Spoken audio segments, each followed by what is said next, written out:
Hello everyone, स्वागत है आप सबका इस वीडियो में। आज की इस वीडियो में हम पढ़ेंगे 11th क्लास की पोयम कबीरदास के पद। उनमें से फर्स्ट जो पद है उनका यहाँ पर व्याख्या करवाई जाएगी। तो देखते हैं इसको। कबीरदास जी के पद। सबसे पहले प्रसंग की बात कर लेते हैं कि प्रसंग कैसे लिखना है। इसके लिए तो प्रसंग जब लिखते हैं तो पंक्तियां या पद्यांश यहाँ पर मेंशन करना होता है।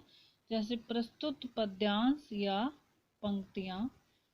प्रस्तुत पद्यांश या पंक्तियां हमारी हिंदी की पाठ्य पुस्तक आरोह भाग 1 में संकलित कविता कबीरदास के पद में से उद्धृत है।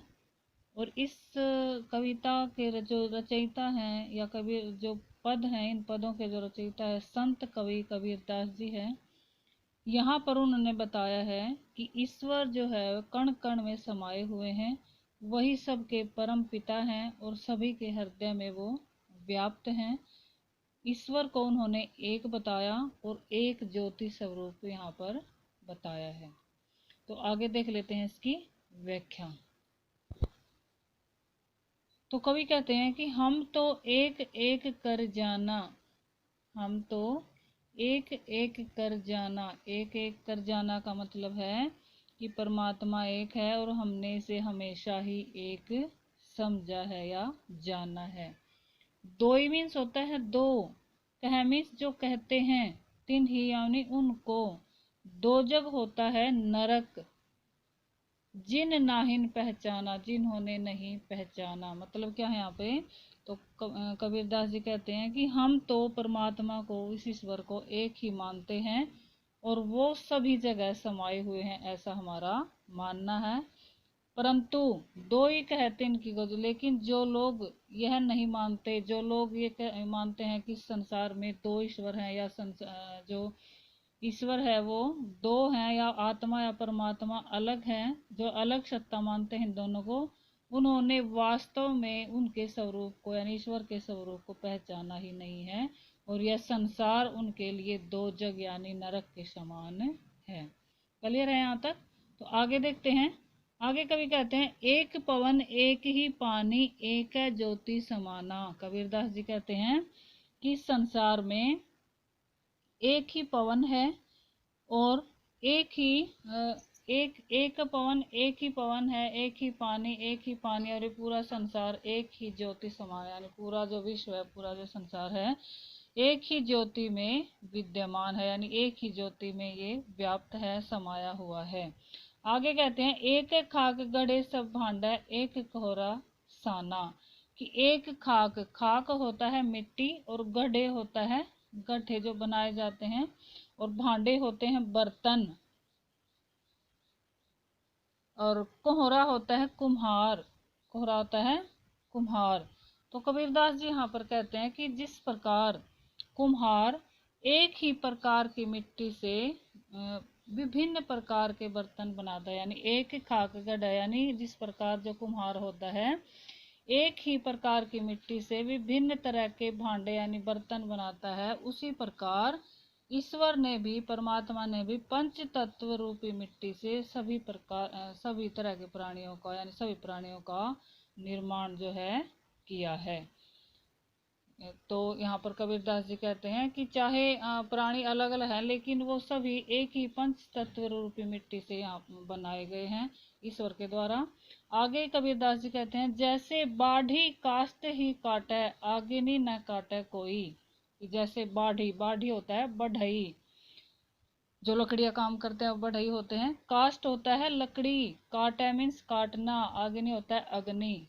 कबीरदास जी कहते हैं कि जिस प्रकार बढ़ई लकड़ी को काट सकता है किंतु उसमें विद्यमान आग को नहीं काट सकता, जिस प्रकार जो बढ़ई होता है वो कास्ट यानी लकड़ी को तो काट सकता है परंतु उसमें जो अग्नि होती है उसको नहीं काट सकता, उसी प्रकार सब घटी अंतरी तू ही व्यापक धरा स्वरूप सोई। तो कबीरदास जी क्या कहते हैं, जिस प्रकार बाढ़ ही काट को काट सकता है, लकड़ी को काट सकता है, लेकिन अग्नि को कोई नहीं काट सकता, सब घटी अंतरी तू ही व्यापक धरै स्वरूप सोई। उसी प्रकार जो जो ईश्वर है, उसी प्रकार संसार के जो प्रत्येक प्राणी है उनके अंदर ईश्वर समाया हुआ है। यानी सब जगह, सब घटी अंतर, यानी अंतर में तू, यानी ईश्वर को कह रहा है कि व्यापक रूप में जो ईश्वर है सभी प्राणियों के अंतर यानी अंतरात्मा में वो समाया हुआ है। कौन समाया हुआ है? धरा स्वरूप सोई, यानी ईश्वर के बारे में यहाँ पर बात की जा रही है कि वो परम सत्ता है और सभी प्राणियों की जो अंतरात्मा है उसमें वो समाये हुए हैं। आगे कबीरदास जी कहते हैं, माया देखी के जगत लुभाना, काहे रे नरगर भाना।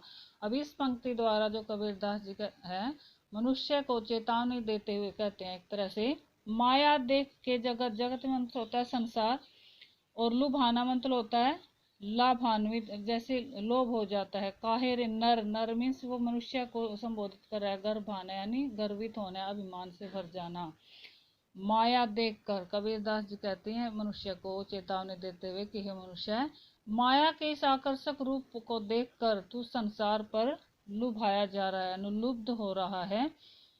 तो ये जो है माया क्या होती है? नश्वर होती है, और इस पर जो घमंड करना वो आप तुम्हें शोभा नहीं देता। आगे कहते हैं, निर्भय भया कछु नहीं व्यापै, कह कबीर दीवाना। कबीर दीवाना, कबीर दीवाना का मतलब है कबीरदास जी स्वयं को ईश्वर का भक्त मानते हैं, उनको दीवाना, अपने आप को इस परमात्मा के प्रेम में दीवाना हुआ मानते हैं, इसलिए दीवाना कहकर स्वयं को संबोधित कर रहे हैं, और कहते हैं कि कह कबीर दीवाना। ये बात उन्होंने यहाँ पर कही। निर्भय भया, निर्भय यानी निर्भय, जो निडर होते हैं, कुछ नहीं व्यापा। कबीरदास जी कहते हैं कि इस संसार में जो लोग माया के बंधन से मुक्त होते हैं, केवल वही लोग संसार में निर्भय होकर रह सकते हैं। कौन लोग? जो माया, मोह माया से के बंधन से छूटे हुए होते हैं, वही लोग इस संसार में निर्भय होकर विचरण कर सकते हैं, और उन्हें किसी प्रकार का भय प्राप्त नहीं होता, किसी प्रकार का उन्हें संसार में भय नहीं होता।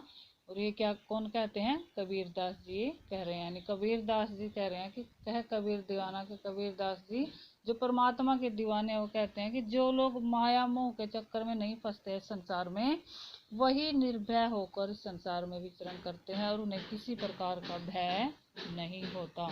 तो ये था कबीरदास जी का पहला पद। अगर भाव की बात की जाए, भावार्थ क्या है इस पद का? कबीरदास जी यहाँ पर क्या कहते हैं? भावार्थ देखिए, भावार्थ है कि कबीरदास जी ने इस पद में क्या ईश्वर की सत्ता को स्वीकार किया है, और आत्मा और परमात्मा को एक माना है, तथा परमात्मा को सब जगह समाया हुआ बताया, सर्वव्यापक, जिसको हम एक शब्द में कह सकते हैं सर्वव्यापक। परमात्मा को उन्होंने सर्वव्यापक बताया और सर्व सत्ताधारी बताया, और आत्मा और परमात्मा को उन्होंने एक माना है। और क्या बताया उन्होंने इसमें? मनुष्य को सांसारिक मोह माया और उसके कारण जो उसमें अहंकार उत्पन्न हो जाता है, उसे त्याग कर ईश्वर का स्मरण करने का संदेश दिया है। यानी जो व्यक्ति सांसारिक मोह माया को त्याग कर ईश्वर को का स्मरण करते हैं, वही व्यक्ति निर्भयता से संसार में विचरण कर सकते हैं। तो ये उनका संदेश था, भावार्थ था इस पद में। आगे अगर बात करें हम कबीर काव्य सौंदर्य या शिल्प सौंदर्य की, तो ये जो पद है इसमें भक्ति रस का परिपाक हुआ है। तो ये बताना है इसमें मेन रूप से कि इसमें ईश्वर को यानी आत्मा और परमात्मा को एक बताया है, कबीरदास जी द्वारा एक बताया गया है। परमात्मा को सर्वव्यापक बताया है, और क्या बताया है? कवि ने मनुष्य को सांसारिक मोह माया त्याग कर ईश्वर का स्मरण करने पर बल दिया है, ये भी आ जाता है विशेष में। इसके बाद हम बताएंगे विशेष में कि इस पद में भक्ति रस का परिपाक हुआ है। इसके बाद इस पद में गुण कौन सा है? पर तो इसमें प्रसाद गुण, कौन सा गुण है? प्रसाद गुण का इसमें परिपाक हुआ है। और अगर शब्द शक्तियों की बात की जाए तो इसमें अभिधा और लक्षणा शब्द शक्ति का प्रयोग हुआ है। और भाषा की दृष्टि से पद में सरल, सहज और परवाहमयी भाषा का प्रयोग किया गया है। तो ये था इसका काव्य सौंदर्य। और इस तरह से कबीरदास जी की कविता का जो पहला पद था वो पूरा होता है, पूरी तरह से मैंने बता दिया इसका भावार्थ, प्रसंग, एक्सप्लेनेशन और जो विशेष है, क्योंकि एग्जाम में यही सब कुछ लिखना जरूरी होता है, तो ये मैंने अच्छी तरह से आपको बता दिया है। अगर इस संबंध में आपकी कोई क्यूरी है तो कमेंट बॉक्स में आप पूछ सकते हैं। तो कैसी लगी आपकी वीडियो? अगर आपको वीडियो अच्छी लगी तो इसको लाइक और शेयर ज़रूर कीजिएगा।